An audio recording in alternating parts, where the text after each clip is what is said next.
आज के समय में किसी न किसी वजह से तो हर किसी व्यक्ति को एक ना एक बार कोर्ट में जाना ही पड़ता है और जब वह कोर्ट में जाता है तो कोर्ट की इतनी लंबी चौड़ी प्रक्रिया के बारे में सुनकर कंफ्यूज हो जाता है। तो आज हम इस वीडियो के माध्यम से आम आदमी के समझने के लिए सरल भाषा में सीपीसी यानी कि सिविल प्रक्रिया संहिता के बारे में समझेंगे। और अगर आप किसी कॉम्पिटिटिव एग्जाम की तैयारी कर रहे हैं तो सीपीसी के ऑर्डर्स को आसानी से कैसे याद किया जाता है इसकी ट्रिक भी बताएंगे। हेलो एवरीवन, मैं हेमंत मेहरा और आप देख रहे हैं लीगल गुरु। दोस्तों, अगर आप मेरे चैनल पर नए हैं या अभी तक आपने मेरा चैनल सब्सक्राइब नहीं किया है तो प्लीज जल्दी से चैनल सब्सक्राइब कर बेल आइकन ऑल में प्रेस कर दें। तो दोस्तों शुरू करते हैं आज की वीडियो। दोस्तों, सिविल कोर्ट में किसी केस की प्रोसीडिंग कैसे आगे बढ़ती है यह हमें बताती है सीपीसी यानी कि सिविल प्रक्रिया संहिता। ये एक सिविल प्रोसीजरल लॉ है जिसमें 158 सेक्शन और 51 ऑर्डर्स होते हैं। ऑर्डर हमें बताता है कि कोई भी सिविल केस कोर्ट में आगे कैसे बढ़ेगा। तो इन ऑर्डर्स को एक एक करके जानते हैं और प्रोसीजर को एक उदाहरण की मदद से समझते हैं। अब हर केस में दो पार्टियां तो होती ही हैं। मान लीजिए कि आप एक पार्टी हो जो किसी प्रॉब्लम के चलते सिविल कोर्ट में गए तो आप बन जाओगे प्लेंटिफ यानी कि वादी। जिसके खिलाफ आप कोर्ट में जाओगे वह बन जाएगा डिफेंडेंट यानी कि प्रतिवादी। तो यहीं से शुरुआत होती है एक सिविल सूट की। तो आप क्या बने? Party to the suit. Order 1। अब आप सिविल कोर्ट में क्या लेकर जाओगे? सूट लेकर। तो यहाँ हम आ गए framing of the suit. Order 2। Suit का बेसिक मतलब होता है जब कोई एक पार्टी दूसरी पार्टी के खिलाफ लीगल एक्शन लेकर कोर्ट में वाद दायर करे। अब अगर आपको कोर्ट के प्रोसीजर निपटाने हो तो क्या आप उन्हें अकेले निपटा सकते हो? तो नहीं। तो आपको अपने बिहाफ पर केस लड़ने के लिए किसी को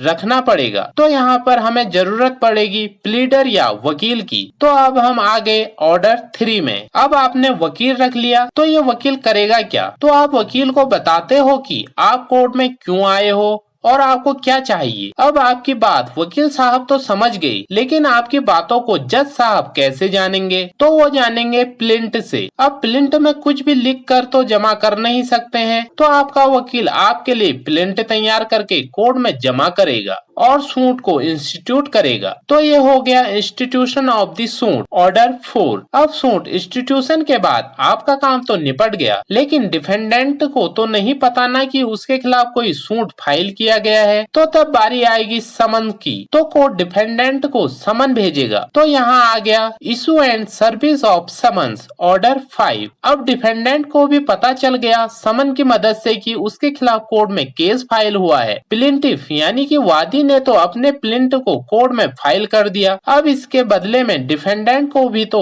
कोर्ट में अपना जवाब देना पड़ेगा, जिसे हम रिटर्न स्टेटमेंट बोलते हैं। जब प्लिंटिफ और डिफेंडेंट अपनी पूरी राम कहानी को प्लिंट और रिटर्न स्टेटमेंट लिखकर कोर्ट में जमा करते हैं तो इससे कोर्ट का काफी टाइम वेस्ट होगा। इसलिए प्लिंट और रिटर्न स्टेटमेंट में उन्हीं बातों को लिखा जाता है जो उस केस के लिए जरूरी होते हैं, जिसे कहते हैं प्लीडिंग यानी ऑर्डर 6। तो पहले जमा किया जाएगा प्लीडिंग ऑफ द प्लिंटिफ यानी कि प्लिंट, फिर आएगा प्लीडिंग ऑफ द डिफेंडेंट यानी कि return statement. Order 7 and order 8। इस सब लिखा पढ़ी के बाद आपने प्लिंट और रिटर्न स्टेटमेंट तो वकील की मदद से कोर्ट में दाखिल कर दी। अब कोर्ट ने जो समन डिफेंडेंट को भेजा था तो कोर्ट बोलेगी कि वह खुद कोर्ट में पेशी के लिए तारीख में आओ और अपना पॉइंट बताओ। तो ये हो जाएगा appearance of parties and consequences of non appearance. Order 9। तो अपीयर होने के बाद कोर्ट को पहला सवाल पार्टी से यह होगा कि जो एलिगेशन आपने एक दूसरे पर लगाए हैं क्या उसे आप एडमिट करते हैं या डिनाई। तो ये बना examination of the party by the court. Order 10। तो एग्जामिनेशन के कंटिन्यूएशन में ही बारी आती है ऑर्डर 11,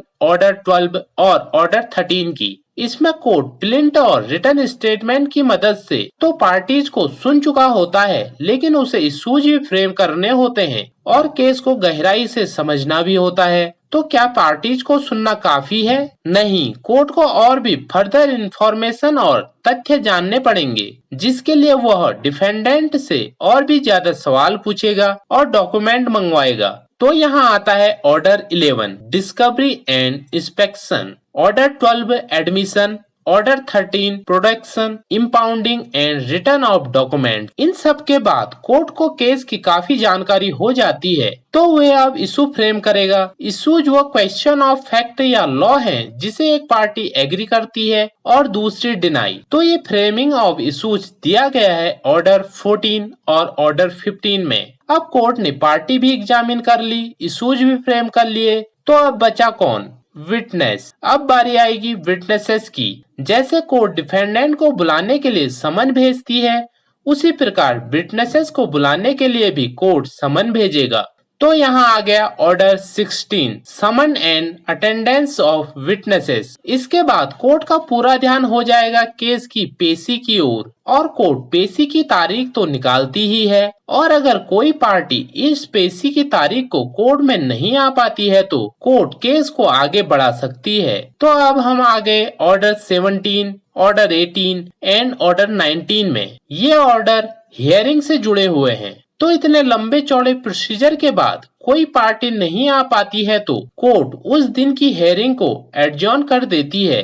तो यहाँ आ गए हम ऑर्डर 17 एडजॉर्नमेंट। अब कोर्ट जो भी डेट हियरिंग के लिए आगे फाइनल करेंगे तो उस डेट में पार्टीज का आना जरूरी हो जाता है, और उसी दिन विटनेसेस को भी आना जरूरी हो जाता है। Order 18 hearing of the suit and examination of witnesses. तो विटनेस कोर्ट में आकर एग्जामिन भी किए जाएंगे। तो हर हियरिंग में हो रहे एग्जामिनेशन और इसे प्रूव करने के लिए पार्टीज कोर्ट में एफिडेविट भी फाइल करती है। तो यहाँ पर हम आ गए ऑर्डर 19 जो बात करता है एफिडेविट की। तो पूरा हियरिंग प्रोसीजर हो जाने के बाद फाइनली कोर्ट में बारी आती है जजमेंट पास करने की। तो बारी आ जाती है ऑर्डर 20 की, judgement and decree. Decree parties के राइट बताते हैं और जजमेंट पूरे केस का विवरण यानी प्लेंटिफ का वर्जन, डिफेंडेंट का वर्जन, इशूज का निस्तारण और कोर्ट का कंक्लूजन, लास्ट में कोर्ट का फैसला। ये होता है जजमेंट। और फिर बारी आ जाती है